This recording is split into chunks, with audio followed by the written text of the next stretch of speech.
Hi, I'm Rohan Joshi, and you're checking me out right now on the Taking It Slow podcast. Please, if you like this podcast, like, share, and subscribe to this channel. If you did not like this, go and interrogate and ask yourself why you're such a terrible and hollow person that takes respect to such simple things. Please like, share, and subscribe to this channel. Look at these two lovely boys. What are you doing, guys? Why are you like this? Just, voila.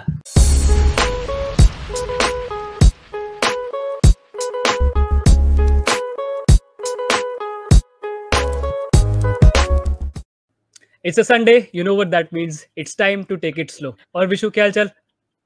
यार मेरे हालचाल कम से कम royal family से तो काफी अच्छे हैं इस टाइम पे। काफी टॉपिकल कंटेंट आते हुए यहाँ पे। काफी टॉपिकल यार, काफी टॉपिकल। क्या कर दिया यार, एक बंदी ने पूरी रॉयल फैमिली की इज्जत मिट्टी में मिला दी है यार। So for anyone who is listening to this, जब भी मैं विशु से पूछता हूँ विशु क्या हालचाल, मुझे कोई आइडिया नहीं होता वो क्या बोलने वाला है। And yeah, this is my intro session. That is such a thriller moment होता है ना, ओके यार सब होने के बाद कुछ भी बोल सकता है, वो कुछ रेसिस्ट बोल सकता है, वो कुछ सेक्सिस्ट बोल सकता है, वो कुछ नॉनवेज बोल सकता है, वो कुछ भी बोल सकता है. And that is just the pressure I live in people. I think that's why I've been doing this podcast यार, बस इस moment के लिए. Speaking of pressure, living under pressure, see, I can also do a segue. Yeah, segue. Yeah. The guest we have tonight knows all about it, knows all about how to deal with pressure, knows all about how to come out of public scrutiny, immense public scrutiny. When I went to the podcast, I had a list of things prepared on what to talk about, how to what to ask his opinion on. But जो in fact chat हुआ, वो ऐसे random और weird topics पे हुआ जो मेरे लिए तो काफी relatable थे. Given that I'm wearing this jersey and the fact that I am a pet parent, कभी expected नहीं था कि इस लेवल के बंदे के साथ हम इतना कैजुअल, इतना कैंडिडली बात कर सकते हैं. So hats off to him for making us feel normal in his presence. And hats off to us, yaar. Hats off to us also. Yeah, that we are doing this. Whatever is happening with us, we deserve it. We are. Yeah. So without any further ado, let's dive right in, people.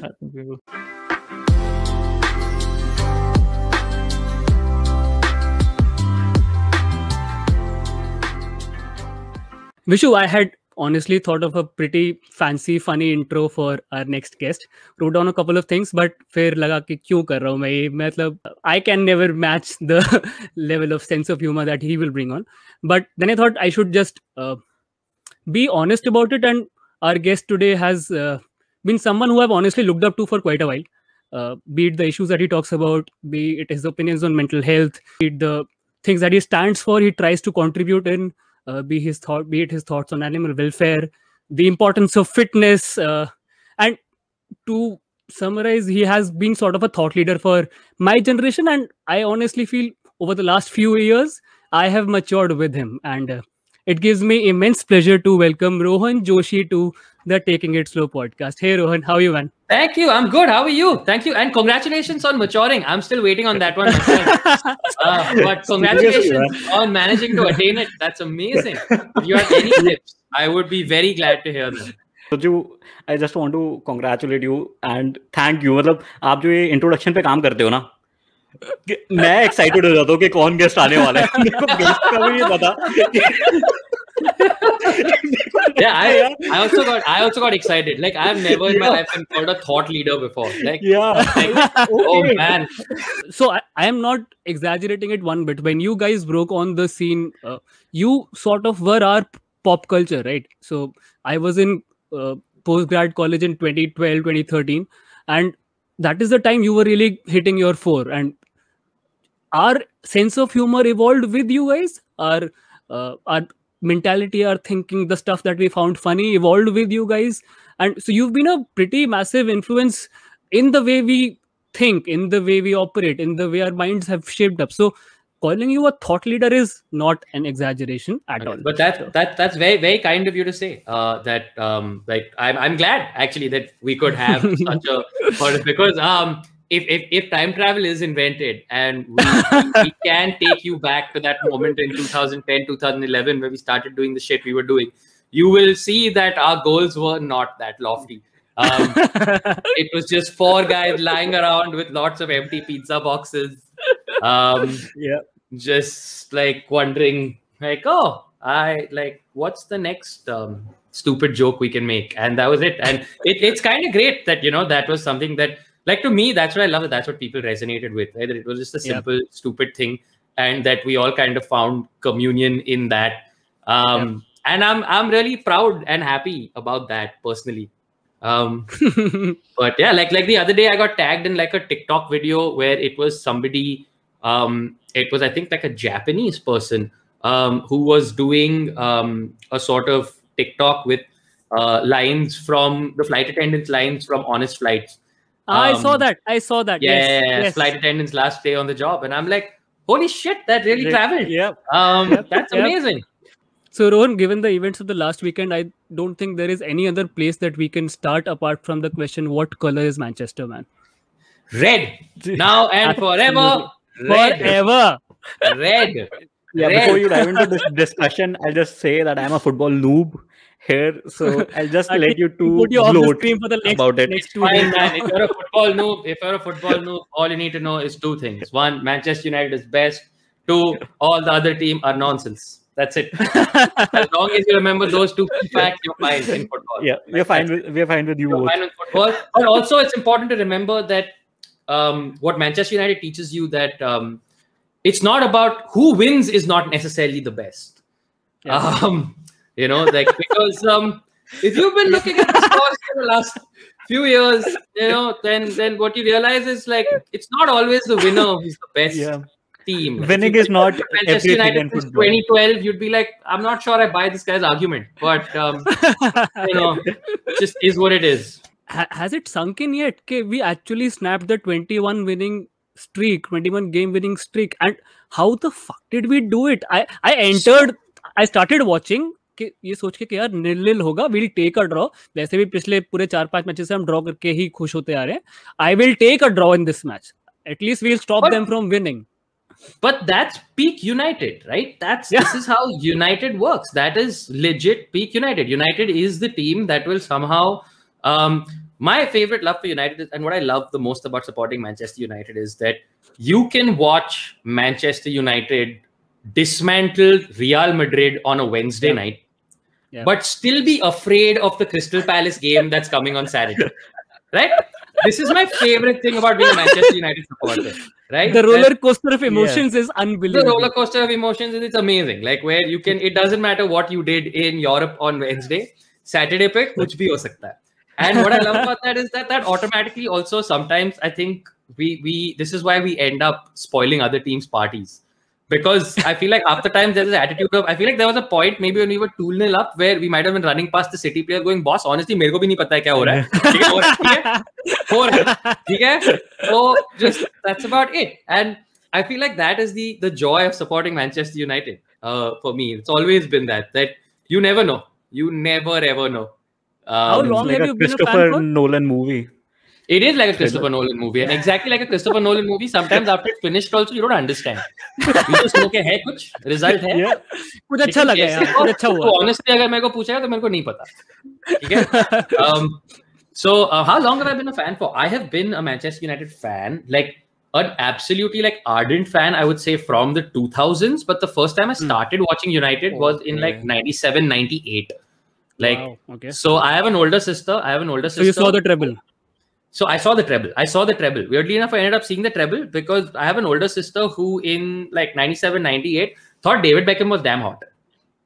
Okay. Which he was. Yeah. Like most of us. Like, 100%. I still think David Beckham was very hot. 100%. So as a result, she used to watch this team in which he was, which always played in red clothes. And I remember thinking, you know, ka swag kafi cool hai. And that's how I discovered Eric Cantona. And that's how I discovered Peter Schmeichel. And that's how I discovered... Right, speaking of swag, that's when you discover everything. You're like, oh, ye bhi hai. And then you're like, oh, acha, ye bhi hai. Right? Like, and then suddenly, like, okay, suddenly you're like, who's this guy that's always standing there in a suit and glasses in command? And then you learn who Sir Alex Ferguson is. And then. And since then, I think it doesn't really matter what happens in terms of fortunes. I guess they're my team. And that's that. I often hear this argument that most of Manchester United fans are glory hunters. I'll tell you my story. So I started following United in 2014. Oh, you poor fool. Yeah. Oh. No glory for you, huh? Oh. So I got Oh. so पहले मुझे ये football fandom का concept समझ ही नहीं आता था. I used to be a So cricket this is player and a new to cricket you. fanatic. This is new This to is you. yeah. Second place, भाई कैसे? This is new to हाँ. you. तो मुझे पहले समझ ही नहीं आता था कि फुटबॉल खेलते क्यों हैं लोग. मतलब क्रिकेट भी मैं खेलता था पहले, तो my favourite position used to be the slips, कि यहाँ पे मैं खड़ा हुए उस टाइम चिल कर सकता हूँ. फुटबॉल में साला 90 मिनट तक भागे जा रहे हैं सब, तो लोग खेल क्यों रहे हैं, मुझे उसका कॉन्सेप्ट नहीं समझ आता था कि यहाँ पे सिर्फ अगर कोई इंसान दिमाग वाला है तो गोलकीपर है, दैट्स इट. हाँ, करेक्ट. उसके बाद then I got dragged into it because of my roommates. They were die hard United fans when my MBA was going on. तो वो लोग आपस में लगे रहते, तो I was feeling left out. Then I tried to start getting involved. हाँ, मेरे को भी बात करनी है, मुझे इन्वॉल्व करो यार, just for a sense of community. तो उसके लिए I started watching highlights etc. Then they took me to an MUFC cafe, जो उस time पे that used to be a thing. Oh, that must have been fun. Yeah, that must have been fun. That was insane. We lost that game 4-1 to City, but still. But Man fans know that winning is not everything. If it makes you feel any better, the only time I have seen a game at Old Trafford is when we won. Like it was the last game of the season. It was a pointless game in terms of results and this thing, and we beat like I think Crystal Palace like 2-0. Like, and it was nothing. Like it was like none of the major. Like this is when Zlatan was out with like a bad leg.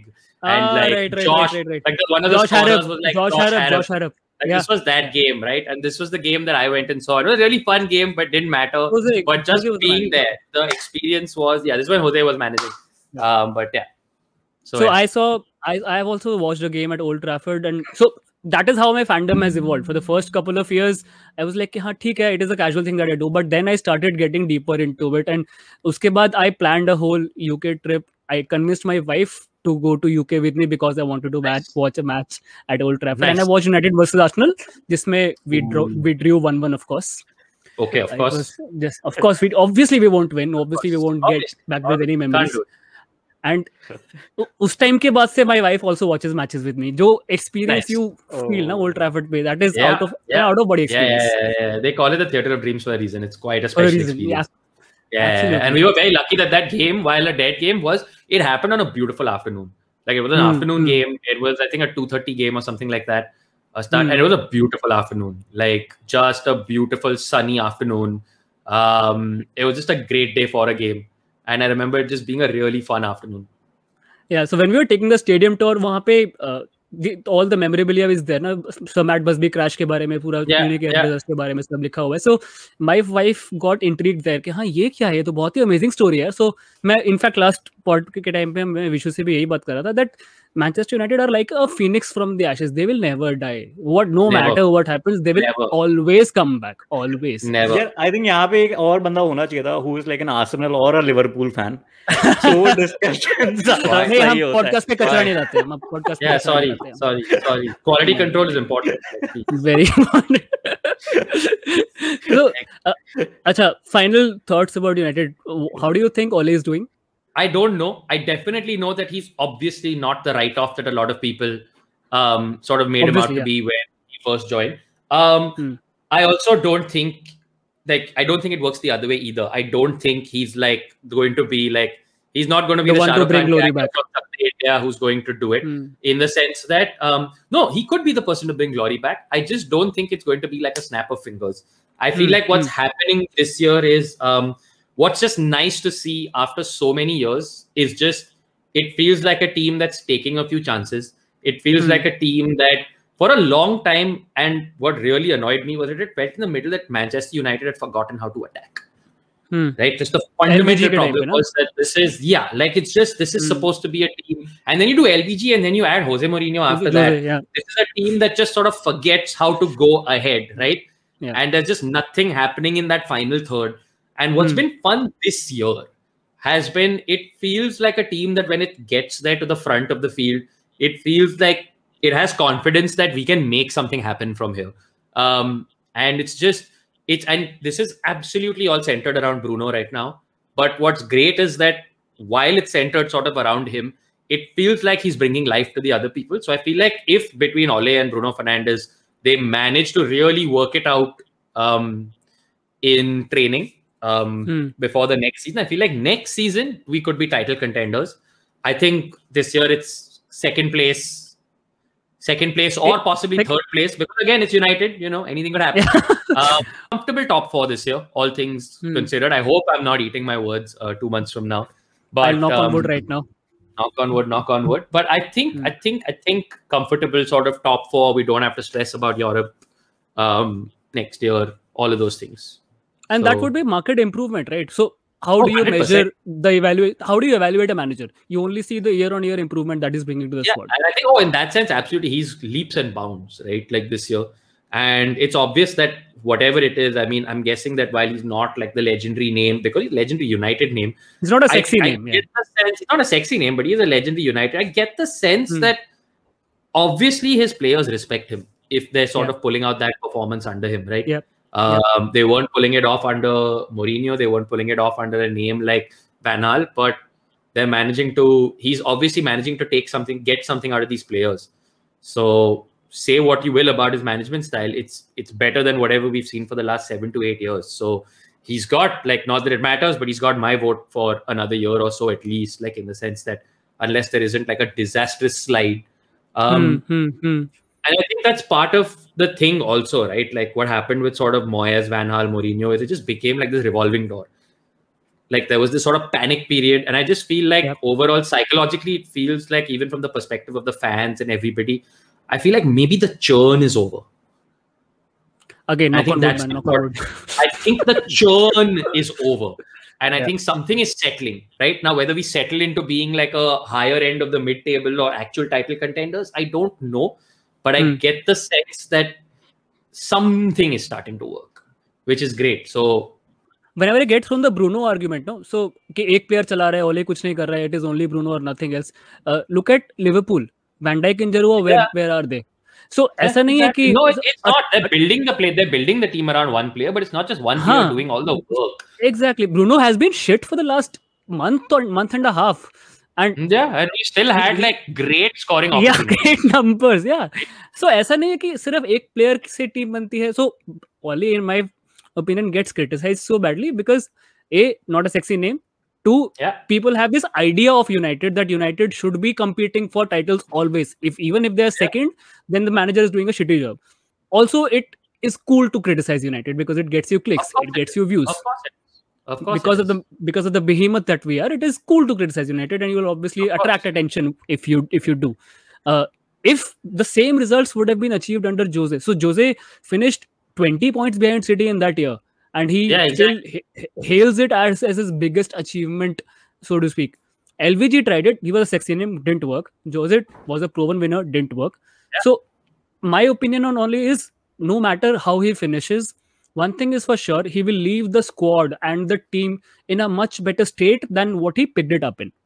100. That is the sense I get. Yeah, that's a very accurate way of saying it. That's for sure. It right now definitely feels that overall as a team, they are ahead of where they were a year ago. Yeah, he might not bring you the UCL or he might not win the treble again, but when he leaves it, it'll be in a much better shape for the next match. That's a long road back. Like that's a long road back to that. And I think like beyond a point, part of supporting a football team is learning that there are ebbs and flows. To the way the game works, right? Like this is already the most storied club in like league history. So like it's okay if it slows down for a bit. Like there are lean years, there are always lean years, right?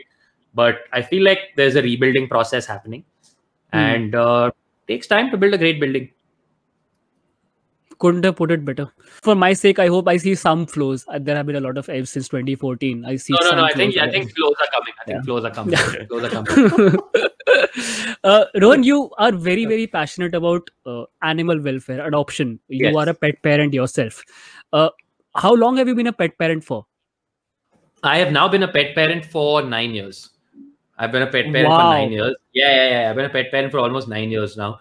Because Arya I found in June 2012 and Louis was, I think, January 2013 or December 2012.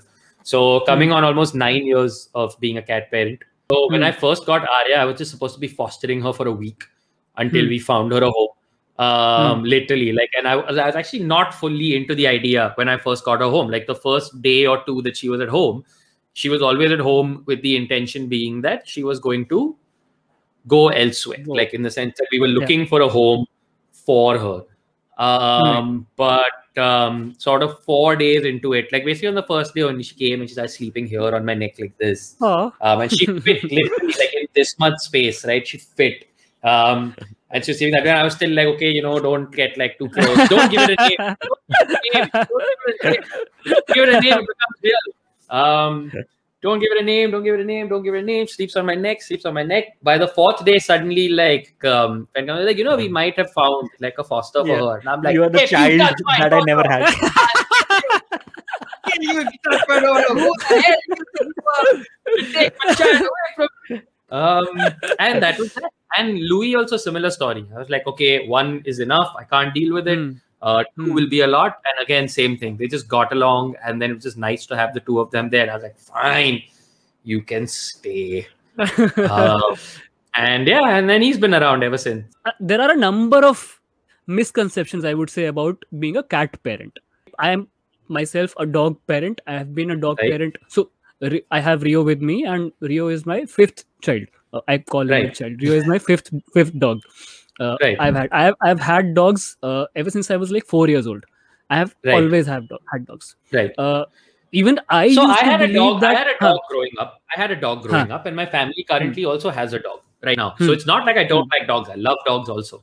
But sorry, you were saying that you've had a dog since you were 4 I've always had a dog. So I myself was fed this notion that cats are not easy to deal with. They'll not love you like a dog would.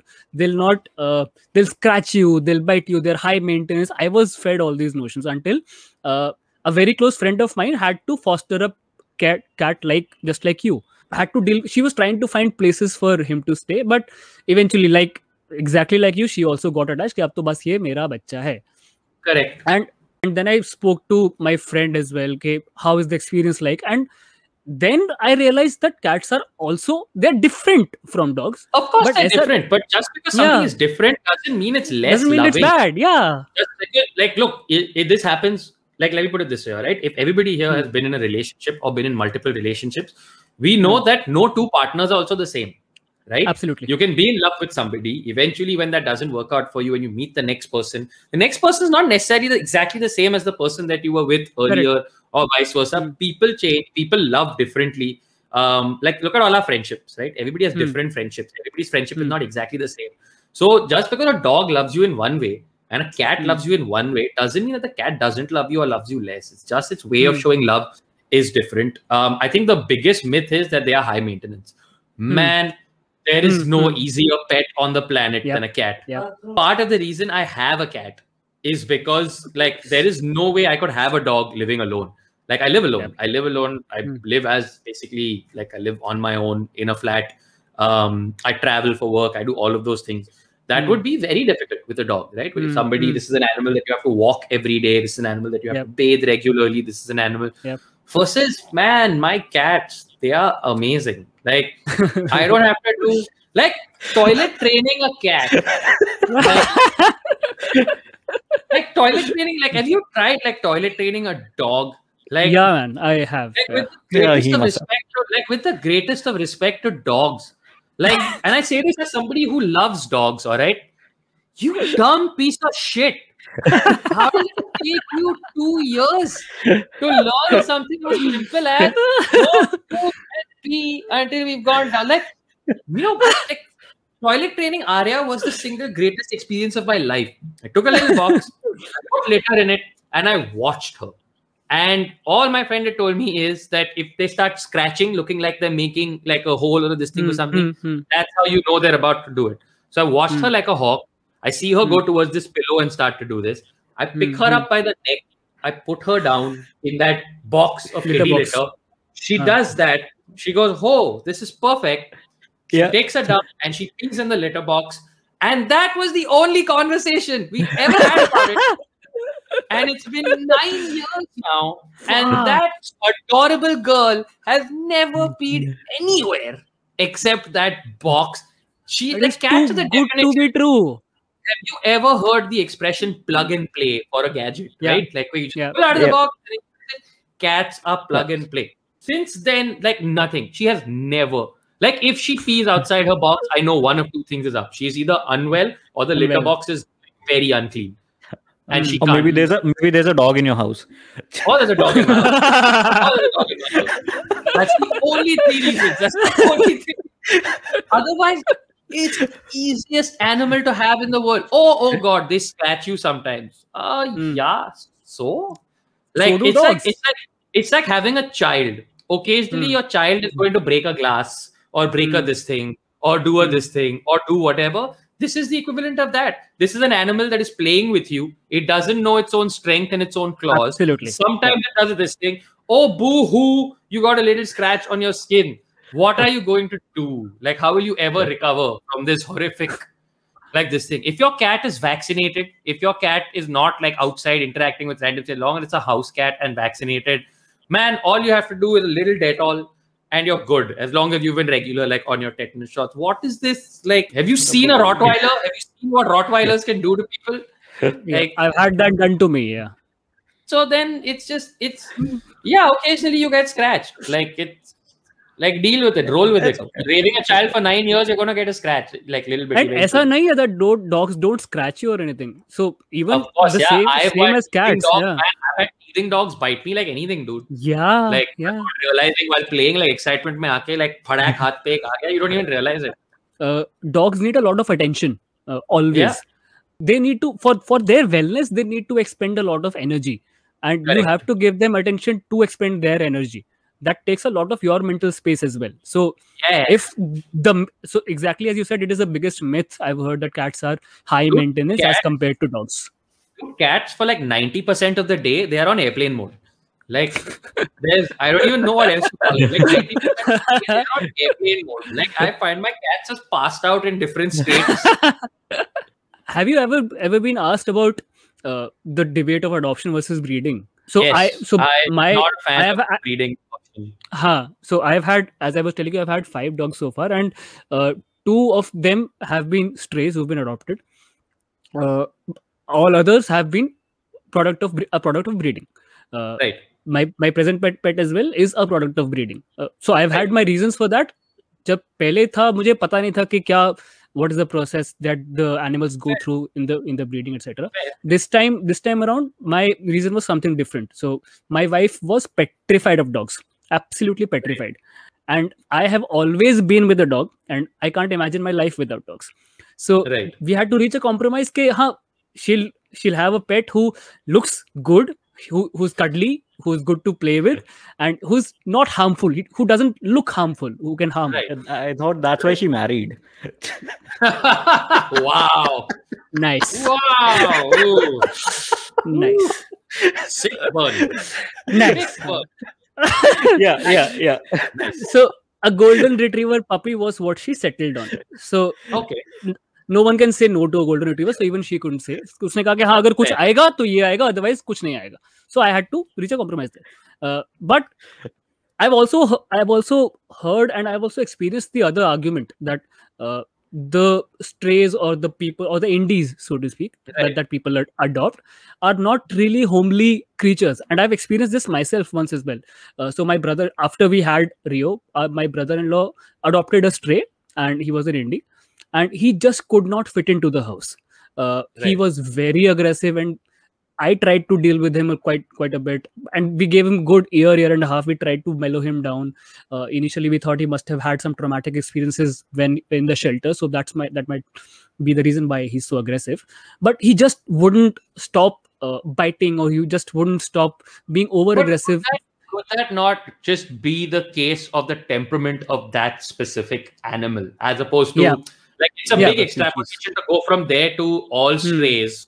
All indies have temperament issues, right? Or like all indies have temperament issues. Where it comes down to me is this, right? Like right now, you had very different reasons, etc. What of that? But what you often find by and large is that 90% of at least the people that I know that have breeds, it's an exercise in vanity.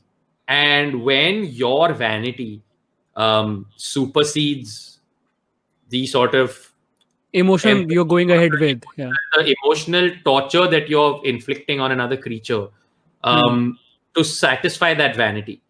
Like when I see people who have like Saint Bernards in Bombay or Delhi, huskies. Huskies. Like, what are you doing? I think what it comes down to is like what are the conditions of breeding, and the problem is that what at least what I've been able to find is that more often than not those conditions are just appalling. Yeah. And two is it's just, are you essentially sacrificing a creature's well-being for your vanity? And as long as the answer to both those questions is no, then to each their own, I guess. Speaking of quotes, what have you been up to these days? So I recently saw on your social media that you're going to be part of a Netflix show now. Yeah. So is that what has been keeping you busy? That's something that did occupy some of my time, but not all of it. I've also been spending some time just trying to write because between, first of all, like all of 2019 was largely focused on doing the special. A lot of 2020 was focused on just dealing with whatever this new world order is. And then getting a little sort of work done, because the original plan for 2020 had been to spend it just writing. Like it's always been my dream to like do like a fiction show, to create, and that in fact is a goal. Before I ever thought or knew I'd be a comedian, I always wanted to be a writer of fiction in some way, shape, or form. So this year's actually, in that sense, I almost wanted to be like a little more of a quiet year, where I think I'll do a little streaming and do all of that. But the overall goal is to just ideally spend this year getting a giant chunk of writing done for something that I'd like to make in the next couple of years. And a large part of that is also just learning to slow down, because what happens with spending all of my time on social media or doing stand-up or all of that, so much of my life becomes about instant gratification, right? That you almost forget that the writing process often involves several years of slow work, which has no immediate payoff, but will have a payoff potentially 3 or 4 years from now when that product that you've written is finally created, produced, edited, and then released. So a lot of this year is about getting that writing done, and also just changing my mindset to being okay with working a little slower and not just constantly focusing on yaar aaj fuck maine reel nahi dala, aaj maine ye post kiya, aaj ye nahi kiya. I also have to trust that if I want to be known for that piece of fiction that I will hopefully have made in X number of years, I have to devote a certain amount of time, patience, and attention to it. And have faith that it's okay to turn my attention away from the instant gratification economy for a bit. The one thing that at a very sort of early age and at a very early point in my career, us being thrust into social media spotlight did is, I'll tell you, Dujju and Vivek, I've heard it all. I've heard it all. I've heard every compliment and I've heard every insult. All right. I've heard every approval and I've heard every rejection. I've heard it all. And once you've heard it all, you learn to sort of create your own perspective instead of just constantly reading. Because otherwise what happens is, and I'm sure this happens to the two of you as well, otherwise you just peg your self-worth onto whatever the last comment said. Agreed. Right? Agreed. Whatever the last comment said, that's your self-worth, right? If the last comment said, "Tu pidi like me," that is so fucking important. That hits home so hard, Rohan. Right? If that's what if the last comment was, "Tu pidi like me रहे, tu ye chhod," your whole life be like, "मैं ये क्यों try किया? मैं fuckball आदमी है, मेरे को नहीं try करने का था." But if the last comment you read before going to bed was, "Hey, what a great show! Had a great 30 minutes to this before bed," you'd be like, क्या मस्त job है ये. सही है यार. And a lot of this year is just about learning to A, pick your battles, B, don't respond to every piece of bait, and one way or another, don't necessarily fill your head up with the person who tells you that like your last post was the best thing they've ever seen. They're not correct. It is just an absolutely decent piece of content, and that's all it is. And at the same time, also don't listen to the guy who tells you that you're not funny and you should never have a career in comedy, because he's also wrong. And the truth is somewhere closer to the middle. It varies from day to day. And I feel like a large part of this year for me is trying to unlearn the constant emotional roller coaster of the attention economy. The mindset that you need to do long form writing is not compatible with the mindset that you need to be in this everyday up and down game. It's a difference between being a day trader and a long term investor. They're different mindsets. And you have to sometimes consciously unlearn one to learn the other. And that's where I am right now. That hits home. I'll tell you about my last 2 days. Day before yesterday, I had a comment on one of the videos that one of the podcasts that we had earlier uploaded that this guy is fascinated by the word fuck. ठीक है, ये comment था. As you can tell. Yeah. मतलब मैंने वो Then पूरा spend the video. did you spend the next 2 days just obsessively trying to not say the word? Yes, yes, yes. Of course. Why? उसके बाद- Because हाँ. Manjot from Baroda said it. Yeah. मतलब बस अब मेरे को मेरा पूरा लाइफ स्ट्रेटजी ऑर्डर करना है ना. तो और मतलब यार ये तो हमारे साथ इतनी स्मॉल स्केल पे हो रहा है, मतलब हाँ. आप लोगों के साथ तो किस स्केल पे होता होगा, and to not Sir, get affected by it.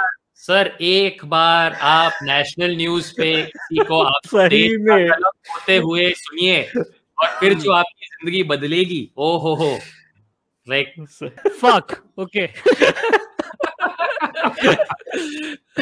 Rohit, one of the because- most special things of my life to see the roast discussed live at like 9 o'clock at night on the news for like 2 weeks straight. You have no idea how weird it is to put out a comedy video and then see people call you a stain on the face of the nation. It's not, I'm not even talking about good or bad. I'm just talking about the inherent surrealism and absurdity. That is the moment in which you realize just how truly, it's not about good or bad. That is the moment after which you will walk away, you'll walk the rest of your life knowing always just how random life is. Yeah. Random. Like there's no other word for it. That life is a truly random set of events over which you have certain controls, but never complete and absolute in any way, shape, or form. Like just not at all. That is actually profound. That is actually pretty profound. Thought leader, यार. He's a thought leader. Thought leader, yeah. Thought leader. You were just speaking about writing, not meant as a flattery, but from my experience of comedy consumption, two people I find stand out as far as writing is concerned. कि उनका material बहुत ही well researched, well thought out और well written होता है. You and Azim Banatwala. You both of you are like बाकी average, बाकी जनता comedy बहुत अच्छा करती है, but the nuance that you put in your material is a notch above. And clearly writing is a very big strength that you have. You are a great writer. Yeah, like if you had to ask me to drill it down and say if I had to pick one profession for myself, then above everything else, I would say I am a writer, in the sense that before comedy was in my life, before anything in my life, I was always a professional writer. Like then always. why switch to performance art? Because the thing is, right, I always enjoyed I'm a reasonably expressive person, right? So I enjoy, like, even when it comes to writing, etc., whatever, I think why performance art is because I love reading books, etc., all of that. I can show you my library, this thing, but I feel like there's something very electric and amazing about writing for the screen or writing for performance, because I believe that those things come alive in a very different way. And I've always been, like, my whole life, I have been an obsessive pop culture consumer. And as much as I love reading books and comics and all of that, there is something about the way stories are told on a screen, like at least stories I've seen in my lifetime that are told on a screen, that are unforgettable and thrilling in a whole different way, to me personally. And just from the time that I was a kid, man, I'm a sucker for a good theatrical experience or a good, like, emotional sort of show watching experience, where we've all had that moment where either after a theater or after watching a show, you sort of have that thing, you take your headphones off, like, what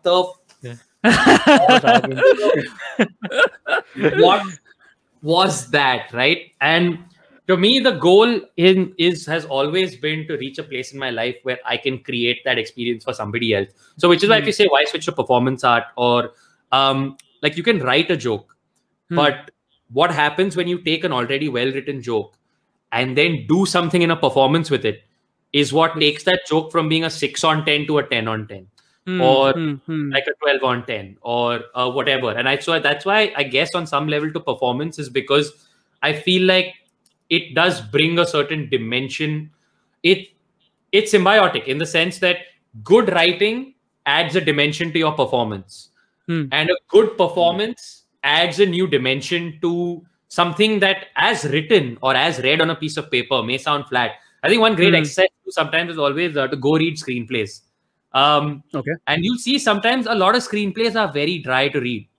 And yet these screenplays went on to become some of the greatest movies ever written, because there was something that was gold, but that gold was then fed through some catalyst that took it somewhere else only. Like that really took it somewhere else, right? And so I feel like, yeah, why move to performances? Because I felt that performing or making videos or making scene content, takes that writing and takes it to a larger audience, right? That's one simple goal of it. Like, yes, people read books, people do all of that. But man, I could have written like the biggest best-selling book of all time, and it would not come anywhere close to the reach of like AIB videos, right? Yeah. Like I look at some of those numbers today, and I'm like, what are these numbers? Like, how have so many people seen something that like I was part of making? I've been very fortunate to have teachers who have also taught me the nuts and bolts of writing.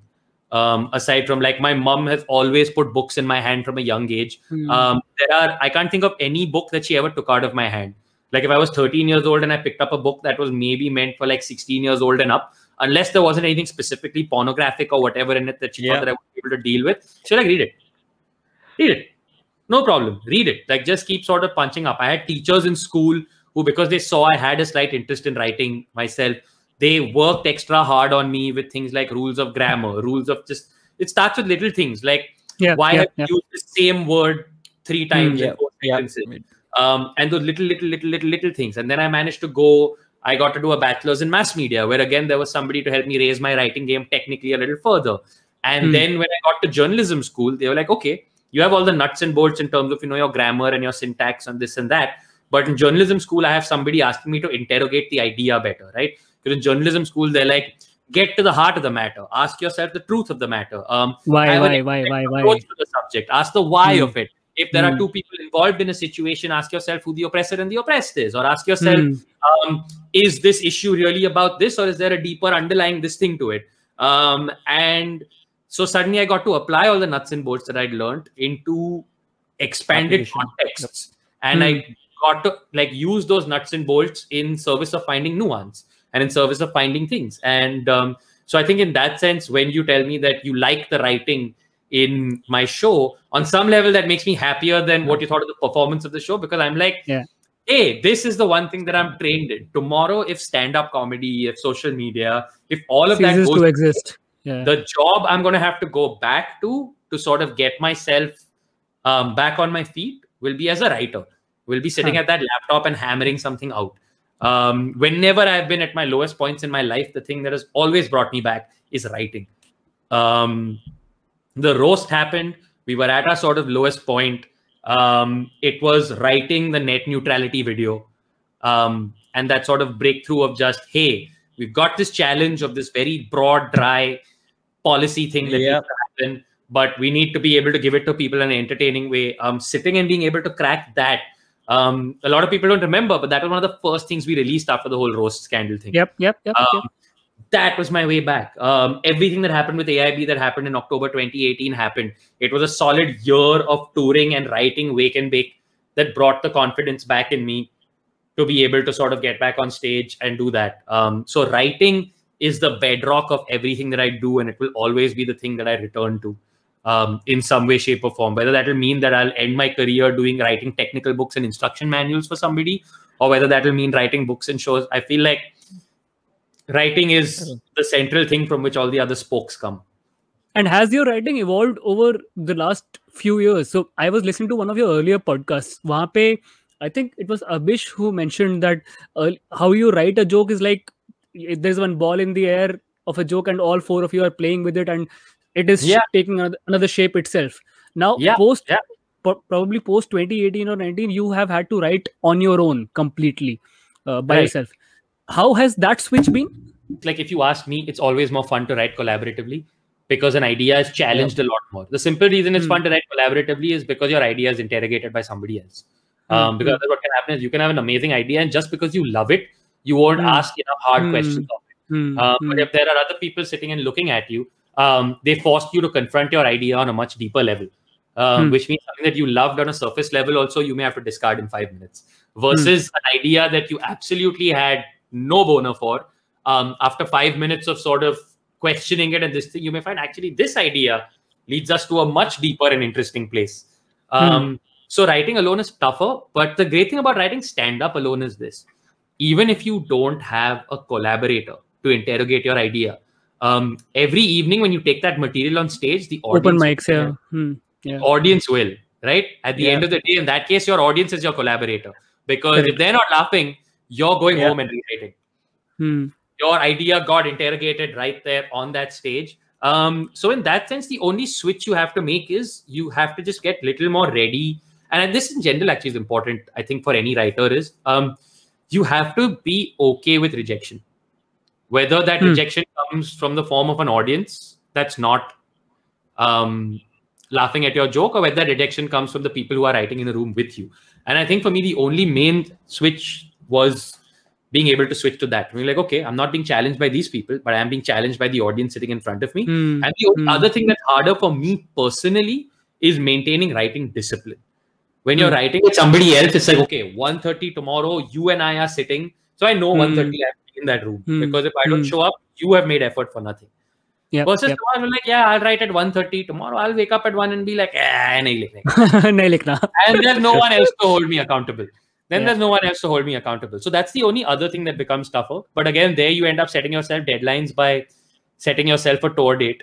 And if you have to be on tour with the show by June 10th, you better have your shit written in the bag several months before that. 90% of the creative process, in my opinion, and tell me if you agree, if you've ever participated in the creative process, 90% of the creative process is teaching yourself to get out of your own head and get out of your own way. Like, a lot of it is that, like, just get out of your own way, and in both ways. You're not the greatest writer on the planet, so don't try to ram an idea through if it's not working. And get out of your own way in the sense that stop agonizing so much about this idea. At some point, you have to pitch it to the world, whether you hate it or you like it, and you just got to see what other people think about it. And I feel like for me, the hard part was learning to get out of my own head, especially as somebody who has anxiety. I can find 4,000 reasons to not release or not upload, not approve or not pitch anything. But it's very hard to find one reason to do it. So a lot of it's about getting out of your own head. Yeah, that's completely true. But earlier in the podcast, you made a statement that you don't have to listen to someone who says that comedy to tere liye hai hi nahi, tu chhod de. And I was thinking, I should stop listening to myself. Yes. I'm that guy. Sometimes that person is absolutely you. Rohan, to wind up the show, we have a small segment which we call slow takes. It is the exact opposite of a rapid fire on which you have been once, I think. So we don't want a quick or snappy response from you. We want a slightly thought out. I want a response. Might take a slightly serious turn. We want to know your experience of working with Irfan. So I was a massive Irfan fan, not just as an actor but as a person. How humble he was, despite it being the fact that he was the biggest superstar in Bollywood across the globe. He was the guy. Okay? Still, he was so humble and he was so likable and he was so impersonable. Whatever I watched of him on shows, in interviews, he was so personable. You have worked with him quite a bit. You have met him quite a bit. What was your experience of him like, of working with him like? In a single sentence, Irfan Khan is the coolest human being I've ever met. Like the coolest human being I've ever had the fortune of meeting. I had the fortune of meeting a lot of cool people. But Irfan Khan was the coolest person I've ever met. Everything you said right now, when we met Irfan Khan and when we pitched the Bollywood party song to him, it's extremely important to remember that this was already post namesake Jurassic Park 3. This guy hung out with like Tom Hanks and Steven Spielberg, and this guy doesn't need to be hanging out with fucking 4 guys from Bandra Andheri, like who are here to pitch him that देखो basically हम मस्त मजाक उड़ा रहे, कुछ पैसा वैसा नहीं है आपके लिए, इसलिए पता है तो बस मजा आएगा and हमें लगता है आप बहुत cool हो, and that was it. There, I will not take names, but I can think of actors and celebrities we have worked with who are not even 1/10 of the human being that Irfan was. But I've had like 10 times the attitude. we were still. This is AIB before. This is AIB before the roast, if I'm not mistaken. He comes on board. We don't have budgets to give him we shot that pool scene on a hot summer day in Mud Island. We didn't have a vanity van to give him in the bungalow that we were shooting him, nothing like that. So for me, the defining image of that shoot was one afternoon on that hot day in Mud Island where we were shooting the pool scenes. We didn't have a separate vanity van for him. We didn't actually even have the budget for a separate room for him. In the same room where all of us were just sort of eating lunch, hanging around, messing around on our laptops, replying to emails, doing all of that in the break in the shoot. Irfan Khan walks in, finds a corner of the room, lies down on the floor. He finds one of the balloons that we were literally shooting on set. He's just lying there. He's just tossing the balloon up into the air as it comes down, knocking it up with his finger, tossing it into the air, knocking it up with his finger. 10 minutes later, he's asleep, takes a 20-25 minute nap, wakes up and he goes, "Chalo, let's shoot." Nothing. Where's my van? Where's my this? I need more comfort, this, that, whatever. Irfan fucking Khan, legend, just does that, lies down. That beyond a point, that sort of then becomes to you walk out of there thinking that it doesn't matter how successful I become in my life. This is what I have to aspire to be. This is, I must always remember, in no matter what level of success I get to not be shitty just because there are certain who believe that there's a level of stardom that just entitles you to sort of do it.